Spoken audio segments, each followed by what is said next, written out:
A 90-Day Fiance, Happily Ever After? Couple has left America following the tragic death of their family member. Tragic cast deaths in 90-Day Fiance have deeply impacted viewers and highlighted the real-life drama beyond the screen. Notable losses include Jason Hitch, who passed away from COVID-19 at age 45, and veteran star David Murphy, who died at 66 following long-term health issues. Their stories resonated strongly with fans. Other heartbreaking moments include Glenda Standridge's death hours after Angela Deem's wedding, and the devastating loss of baby Adriel, the baby son of Annie Francisco and Robert Springs. These emotional moments on 90-Day Fiancé and its spin-offs show that the real-life struggles of cast members can be just as intense as the drama on screen, leading to questions about these reality show deaths and instances of 90-Day Fiancé tragedy. Julia recently took to Instagram to reveal she was no longer in America, and Brandon had accompanied her. "Hello Hong Kong," Julia wrote in her caption. She revealed it was her and Brandon's longtime desire to visit Japan, but they didn't want to fly so far and not visit a few more countries that were close by. Julia added that they would spend a few days in Hong Kong, followed by Macau, and then head to Japan.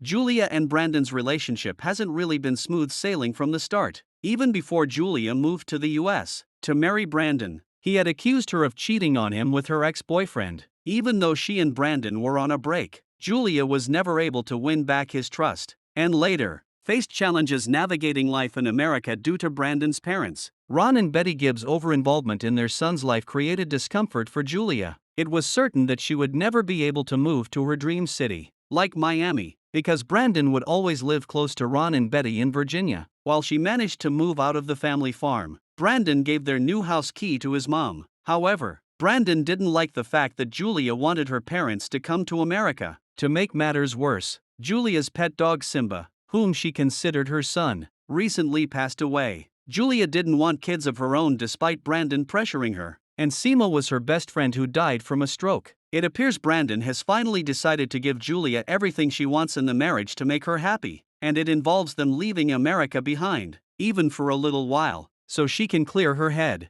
Brandon is proving that he does care about Julia and can put her needs before his responsibilities towards his parents. While he may not be able to cut the cord yet, he could put his foot down when his mother's and father's demands from Julia get too ridiculous. His efforts to prove his love for Julia show that their marriage can still be saved. Julia and Brandon are about to make their franchise comeback with 90-Day Fiancé, Happily Ever After? Season 9. The previews suggest that Brandon will still be insisting they have a baby despite Julia not being ready to do it mentally. She is also silently dealing with health issues she's not ready to talk about. However, therapy might have worked its magic on the couple since they are now on their dream vacation.